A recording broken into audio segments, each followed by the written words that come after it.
I'm Braun Mithra. Kingdom Death Monster 1.6 core games are apparently shipping out right now.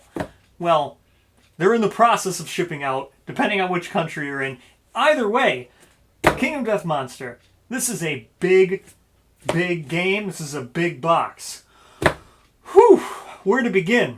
So, if you just got yourself the new core game, I'm sure, hopefully, a lot of people have always wanted to be able to get it, and the pre-orders have gone out. Hopefully everybody was able to get it, so there'll be a lot of new players coming in to this great, amazing game. And it is daunting. Look at the size of this box. This box is huge. And when you open it up, it is packed with all kinds of cards, all kinds of miniatures, all kinds of tokens, multiple boards. It is filled with all kinds of different things. And it can be overwhelming when you open up this box.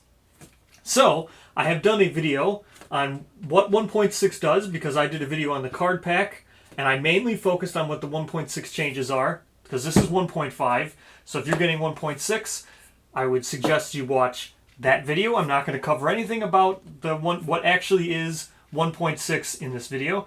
I've also done a video about how to store all those cards and everything, and how I do it. What is, considered one of the better ways to do it with sleeving and binders.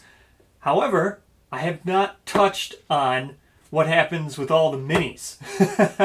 And I have seen this question asked all the time. When the Kickstarter and everybody started getting this, everybody wants to know, what is the best way? What's the fastest way? How do I build all these survivors? What's the best gear build for them? What's the best arrangements? What's the best weapons? How do I get this to the table as fast as possible? And that's what I'm going to talk about right now. And I'm going to use what I know and what other people who I've reached out to and what other people who have suggested and given me pictures and all those kinds of things about what they would do had they just gotten a brand new Kingdom Death game and they had nothing else prior to owning the new 1.6. So, as a core person, only without the expansions. So, what does that mean? Well, you're going to have tons and tons of narrative sprues. And what's a narrative sprue? Well, let's take a look. So, inside of the Kingdom Death box, you're going to find yourself this huge miniature assembly kit. Open up this bad boy. Look at all these sprues you're going to have for all these survivors. Some of them I have bagged. Again, this is my copy, so these sprues are mostly going to be expansion sprues that I've picked over and picked through. Now that is a good point to bring up here, but it's going to look much similar to this. These sprues and expansion sprues, they're all going to match the core game sprues. The same scale of those miniatures are going to be the scale of all the expansions that currently exist. Now, you should know that these sprues, for all these miniatures, for all these expansions and everything, they're going to be changing in the gambler's chest and moving forward, white boxes and stuff. They're no longer going to use the same system where you're going to get 1,000 heads with 1,000 arms and 1,000,000 little legs and 1,000,000 little hands and hundreds of thousands of weapons to choose from and a complete stimulation overhaul. It's going to be crazy when the first time you open this up. There are steps that can be taken to expedite getting it to the table without regret of making a bad survivor or something from these kits. So, with that in mind, I would suggest starting with very specific survivors. With the unarmored starting survivors. You'll see these 4 survivors on the sprue. They're very basic. They're all you need to start off the very first encounter, as well as including the white lion, which is the basic monster that you start off the campaign fighting. So all you'll need is, like I said, the lion and the 4 starting survivors. That will get the game to your table as fast as possible. From this point, after building these 4 things, you'll want to move on to completing all the core game monsters, starting with Screaming Antelope and the Butcher. From this point, after you build these two, you can, if you feel like it, you can continue on and go to the Phoenix next, then the Kingsman. However, if you want some variety, the next set of survivors I would suggest building is these next four, starting with the Intimacy couple and moving to Young Rachel and Old Joe. These will be the next four survivors I would suggest moving on to. As you can see, they actually have weapons. This will give you a whip, 2 swords, and a bone club. Pretty good weapons to start with. After those, I would move on to finishing the rest of the monsters. Kingsman and the Hand would be the next two I would build. The absolutely massive Phoenix. And finally, the Watcher and the Gold Smoke Knight to round off the completion of all your core set. I mean, that's a lot of stuff. Honestly, you should just play a campaign after you have all that stuff set up. But everybody wants to get everything built, right? You want to get all those minis to the table. Highly recommend that maybe you slow down. You don't need all those miniatures built to play the game. I would recommend you build, depending on certain factors, which I'm now going to go over into my personal preference. However, I strongly suggest that, one, you build survivors that you want, right? All these sprues are going to give you so many options. Just build whatever it is you want. There is no wrong answer to building something. There's some tips and tricks that I'm going to share with you, but there's no wrong answer. In fact, the other way of doing it is playing the campaign with everything I just showed you. Just build it all, paint it all. You don't even have to paint it, right? I know people who play with just tokens. You don't need to. You can play the entire game with just the 4 starting survivors. I highly recommend you build these ones, at least so you have some variety, but I do recommend you at least play, I don't know about a whole campaign, because the whole campaign's long, but play a campaign and maybe lose. It's no problem in losing, right? Play it to as far as you got, and then say to yourself, you know what was cool? I like that one survivor I had who had this weapon, who did this thing, and I really like them. Then make that survivor. Now let's talk about how it is I define a miniature that I want to use at the table. So if you look at this miniature, you can see she's, first of all, most identifiable thing she is a female. So the other thing is she's using a sword. That's the first thing I look for, right? When I put a mini on the table, I want it to represent the gender usually first, then the weapon second, then the armor is meh, right? The armor would be the next thing I would look for, but if I couldn't find an exact mini, I would first look for gender, then for the armor. That's how I like to do it. Once I've identified how it is I want to start building a miniature, picking something to me that I want represented at my table, which again would be the male or female. The gender would be first, and then the weapon is the thing I'd go to second. So with that said, in the box, all those sprues are going to contain 2 female and 2 male for each core armor set.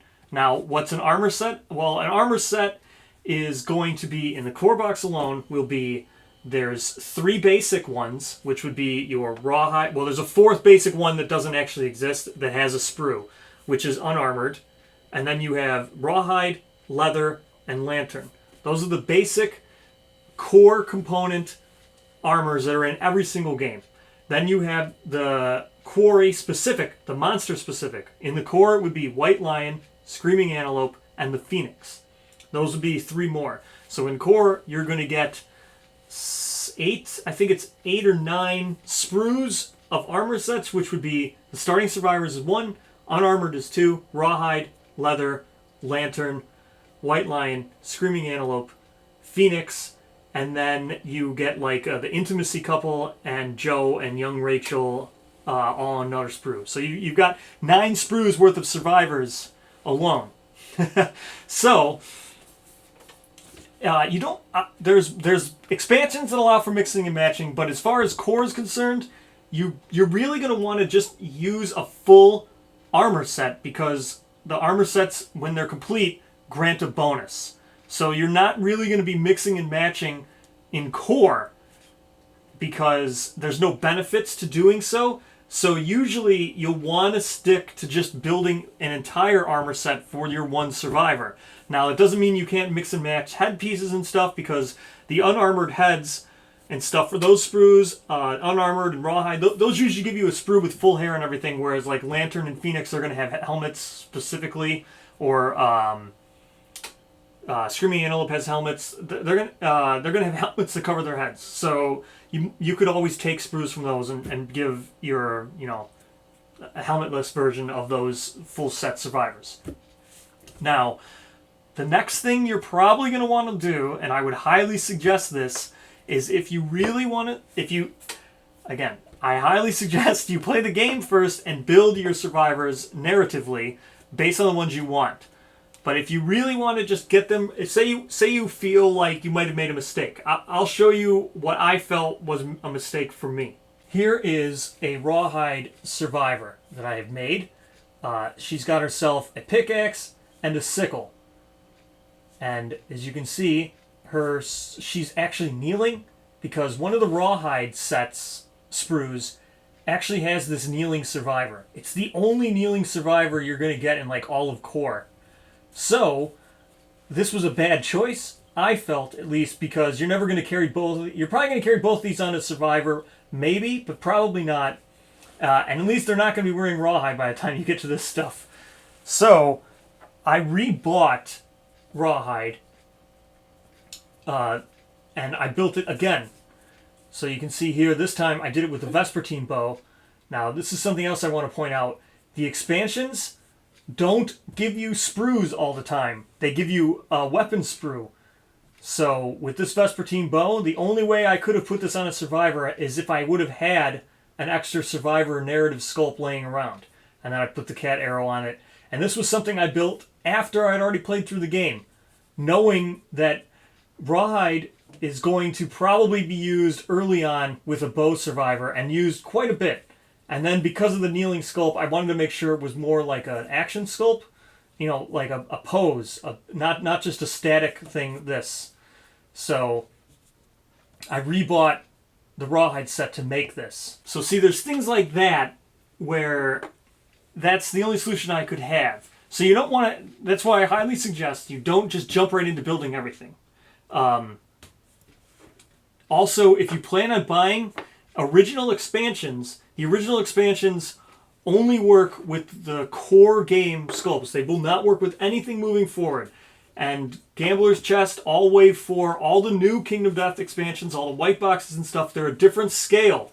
They're a whole different scale than these, and they're not going to be compatible. You could probably do it if you really wanted to, but it would be kind of obvious to most people. But if you don't care if it's obvious, you could probably glue smaller hands onto the newer sculpts.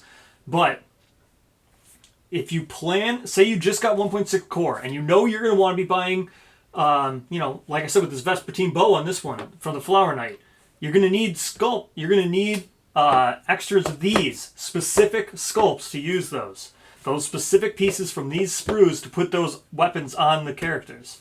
So that's something you really want to keep in mind. Now, with core alone, let's go into builds. Like I had said, this is something that I did originally, where I put the pickaxe and the scythe on this kneeling miniature, thinking, thematically it makes sense. They're gathering. Might as well use the kneeling sculpt for someone who's gathering. But then I later went to the Vespertine bow for that sculpt. I had to rebuy a rawhide set to do that. I don't suggest anybody do that. And as I mentioned, this is something that you're probably not going to ever do. This mini probably won't get used very much by me ever again, because I hastily put scythe and pickaxe on it. Now, I'm going to give some suggestions here, quick, of what maybe are the most common builds in core, which if you want to make sure that if you're putting together something and you're going to get high use out of it, I'm going to go over those right now. So the logical step would be to go to your unarmored survivors. So here's 4 unarmored survivor examples. as you can see here, this one, I made sure to put bone darts on her, as well as a founding stone and a lantern. The lantern's purely thematic. You're not really going to have very many lanterns early game. However, you're going to usually have founding stones with you for the first fight, maybe. You're probably going to want a fist and tooth lions for the first one, but maybe literally the first lantern year, you might want to still bring founding stones. And bone darts are still very important. You're going to use that on the very first outgoing, because bone darts, you usually want to bring it to the lion, just in case there's certain moods in play or stuff. So, next we have another unarmored survivor here. Again, here you can see I used the bone axe and the bone dagger. These are usually what you're going to build right away. Not so much because they're good, but they're not bad. But they link up with Rawhide. So at least if you have these weapons on someone and you're starting to build proficiency, the bone dagger and the bone axe will link to that red affinity that Rawhide help you complete that if you're not using the gloves right away. So you can get the evasion bonus if you just make yourself a Rawhide helm and a Rawhide vest. And the next thing was a bow. I highly recommend, and it's not just me, there's been others who helped me out with some of these suggestions, recommend putting the catgut bow from the White Lion sprue on one of your unarmored survivors, because you're probably going to stay at range with this survivor, and a catgut bow is the first bow you have access to, and it's going to go a long way. You're going to be you could use this miniature probably for 10 lantern years, maybe even 15, and it would fit thematically and gear-wise probably. Maybe not till 15, but at least the first 10 lantern years. So here's an example of one of my Rawhide survivors that I originally made. You can see Rawhide with bone axe and Rawhide whip and the original skull. So this skull from the sprue in the game, this bone helm is not what the new one looks like. So this is just not even representative of what's something in the game. And this build is not very good. You're very rarely going to ever use stuff like this. So it's nice at least that I did get the bone axe on a Rawhide survivor. But originally this is what I would use the first time I played through the game. And then, as I said, I rebought a Rawhide set to redo models. So here's an example of a redone one after I played the game more. So you can see lantern here on the side, leather shield, and bone club on the back. So this would be representing an early game tank here, because you can tank in Rawhide for quite a while. So having a Rawhide tank with a shield, and the reason why I went with club or fist and tooth is those are easy to level up, to weapon proficiency up for your very early on tanks. It's really nice because your tanks are probably going to want to use clubs when they go into lantern and stuff when they move into late game. Here's a White Lion. This White Lion is using dual guitar. It's not the best pose. Could have been done better. I'm not a huge fan of the pose because the guitar kind of fell down. It was originally facing forward, but I was careless and the glue kind of slipped down. But double guitar on a lion is a very good one. That's why I also used, as you can see, the stone face base here, because I knew this is a build that will last forever. Not forever, but this is a build. Lion guitars with lion armor set is a really nice build. It fits really well with the actual armor set itself. So I would highly recommend you build you don't have to use guitars specifically. You could use the antelope guitars or whatever, but a guitar build on a White Lion armor sprue or set is a good one. Here is another White Lion. This one is double dagger, which is also a good build for White Lion itself. Dual dagger is it's pretty good. It's pretty compatible with that set. So, again, White Lion.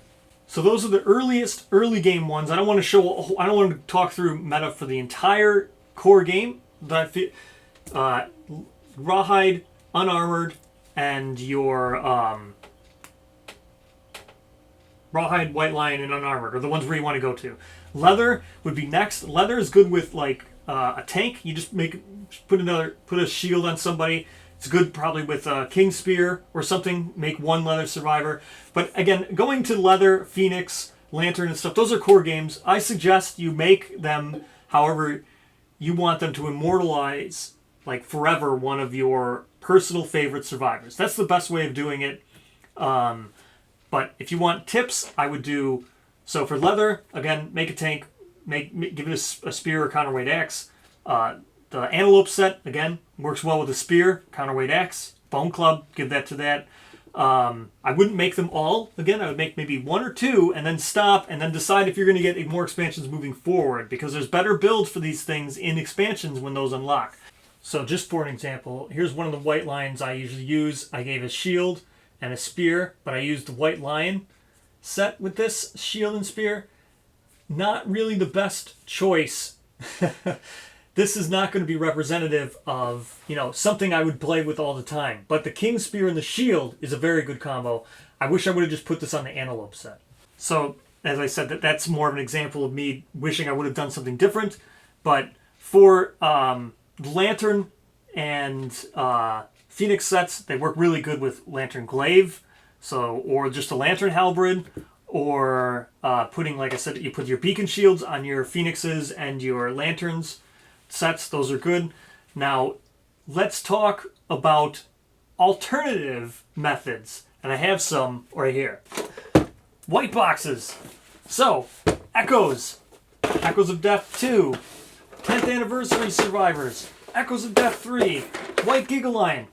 These are all things that might appear even on Black Friday. These offer very nice sculpts. And Gambler's Chest is also going to include a ton of new, very nice, bigger sculpts that are designed to fit with core. So Gambler's Chest is going to include like 30 miniatures or whatever. I'm going to go over all those real quick, and they build out a lot of these meta builds. So that's why I don't really have much of the lantern ones to show you, because these are perfect for lantern builds, especially Echoes. A lot of them are endgame builds that you have here. They're very good substitutes for core, and if you think you're going to be buying them, I would hold off on using your sprues, especially for this. This is just like this is an example of just 4 survivors in leather, and they're meta builds. So let's go over them real quick. This is the 10th Anniversary Survivors. I'm just going to pull up all the store listings and everything so you can see them all, rather than me just showing them all. This way I can go faster, really through them real quick. So, as you can see here, this is a female, full leather. She's got herself it's actually a lantern sword with monster tooth necklace, and you can see cat eye circlet here. Really nice build. So if you were thinking of getting 10th Anniversary Survivors, you might not even want to build any of your leather stuff, because these are probably going to replace them. These sculpts are really nice. Here's a male, full leather. He's got a different shield. It's included in the 10th Anniversary, so it's the plated shield, but he's got full leather with a spear. Really nice. And this one is full leather with an axe. Again, really nice. Another male. And full leather with a female and dual daggers. These are great substitutes for full leather. Here are the Echoes sculpts. These are all females. These aren't going to be 2 males, 2 females. Echoes are always all female. Well, not always. So far, they have all been all female. So, as you can see here, this is a really nice sculpt again with bone axe. You can see the scale increase. It's probably mighty bone axe now. Who knows? But shield. She is in somewhat of leather, rawhide. It's like a hybrid, but either way, great sculpts.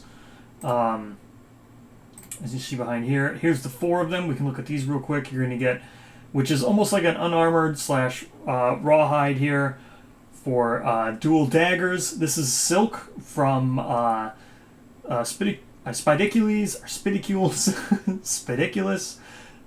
She's also got a dagger, and this is full lantern with a spear. Again, great builds. So if you're thinking about getting Echoes, don't want to duplicate any of these builds. These are all great. Again, let's look at Echoes 2. Here's a female from Echoes 2. She's in full Gorm with Riot Lantern and a shield. You can see here she's got the shield behind her. This is a really meta build. You definitely want shield users with Riot Mace. Like, that's going to be a go-to build all the time if you're using Gorm. Here's just a catgut bow and pretty much unarmored. It looks like unarmored could also sub in for Rawhide. This is a great sculpt. As I even suggested, you make one of your unarmored survivors have a bow. It's the reason why I made mine with male, because this one's a female. This is like a probably another take on Rawhide, because in Gambler's Chest there's going to be different Rawhides for Romantic, and I think Protect the Young are going to get a different Rawhide set bonus. But again, this uses an instrument, and it's nice to make like an unarmored survivor, you know, kind of like a utility one with like instruments or drums or bone darts, something like that. So this is a good one to use as a substitute, as she has instrument. And then here, this is like full lantern with the lantern glaive and shield. Perfect. This is hugely meta build. This is, again, Echoes 2, all huge meta builds. Let's look at Echoes 3. Here's one of the Echoes 3. You can see this is going to be a grand weapon. This is actually a sword. So this is the perfect slayer. But she seems to be wearing some kind of hybrid. I don't know, like it's not 100% lantern, but her armor looks pretty good, and she's using an endgame weapon, so it's very viable for endgame, and it's perfect for a grand or a perfect slayer build, survivor substitute. This is Sunstalker gear with the bow. So this is an awesome sculpt. It's one of my favorite sculpts. So this is a very good substitute for a bow user, especially if you have Sunstalker. This is an unarmored fist and tooth, pretty much unarmored fist and tooth. This is a great one, even though her arms here is armored, but it's a great sculpt either way. And finally, this is Dragon with the Scythe. Again, a very meta build. So a very good sculpt if you're going down this road. Now let's look at Giga Lion survivors. So here's a Giga Lion survivor. As you can see, it's got the greater Gaxe and a shield with full Gorm. Perfect meta build. This is a very good substitute. The Giga Lion comes with 2 males, 2 females. So this is one of the males. Perfect. Here's another male. This is White Lion with a Gorn, and this is the Beast Guitars, which, again, one of the ones I suggested. This is an amazing sculpt. Perfect substitute for making the White Lion stuff. This is leather with a whistling. No, this is a skullcap hammer. Where's this whistle? No, it's a skullcap hammer.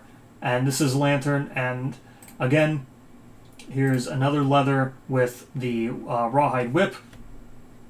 All perfect substitutes for what you're going to get in core. All the Echoes, well, not every mini in Echoes, but a lot of the stuff is going to still target core builds. So if you're thinking of getting any of these expansions, you might want to just hold off and make sure you don't repeat these. So let's look at Gambler's Chest, which has a ton of them. So here's Gambler's Chest. Again, if you're getting 1.6, you're getting Gambler's Chest. You can see here. It's going to include these narrative minis. And narrative sculptures are an additional layer of storytelling. The world of Kingdoms of Monsters represent possible milestones of the campaign. Teetering on the edge of greatness or great misfortune. Survivors are opposed to tell a pinnacle of their story. Use them to represent survivors while you play. So look at all of these miniatures here. We'll go through most of these pictures, and I'll describe how they fit into core. So this is full White Lion with guitar. One of the ones I suggested you make anyway. It's still a very good meta build. Here's full lantern with daggers. Very good. This is a lantern or a White Lion with a king spear. Again, not the best, but you're going to get it here if you're going to get it. Or if you're going to get Gambler's Chest, you'll have that in there, so you might not want to build a female with a White Lion spear. This is probably going to be like a Rawhide thing, because it's, again, they're supposed to be new sets for like romantic and stuff. So this is just like a romantic survivor. This is like could be just unarmored. This is the looks like Rawhide with a shield and sword. This is Sunstalker with an axe.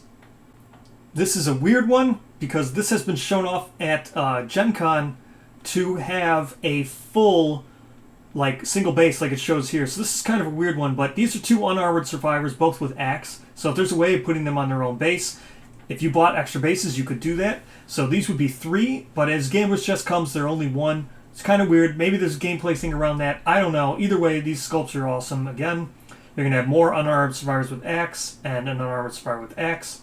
As you can see here, again, how it looks. This is mostly, this is going to be Phoenix and Lantern mix, and with the katana, Katanas are great on Phoenix. Katanas are also great on Screaming Antelope. So this is another great one. This is, again, mostly Phoenix. You can see from the feet here, and with the bow. So great again. Here is just guts. But this is looks to be leather with a shield and a Zanbato.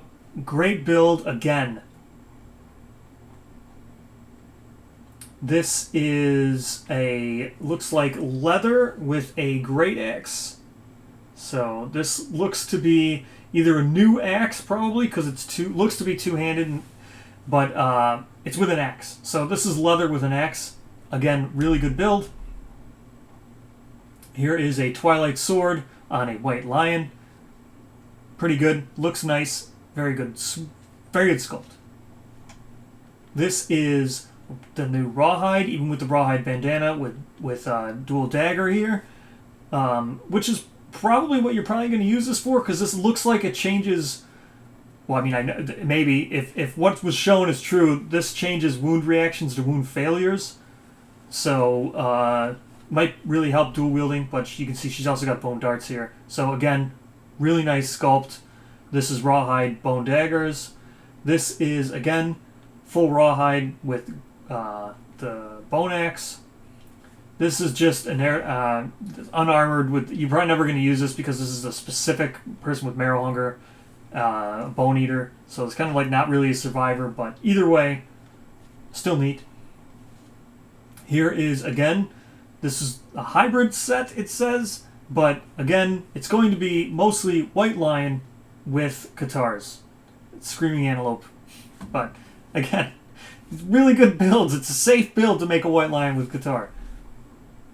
This is Screaming Antelope with the spear, which is really nice, really good to have. These are actually the regal stuff, so it looks like regal gauntlets and regal feet, it looks like. And then this is Screaming Antelope's mask and stuff. So this is an awesome build as well.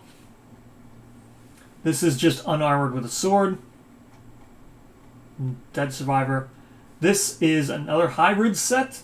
Looks to be triple, or it's just Phoenix and Antelope.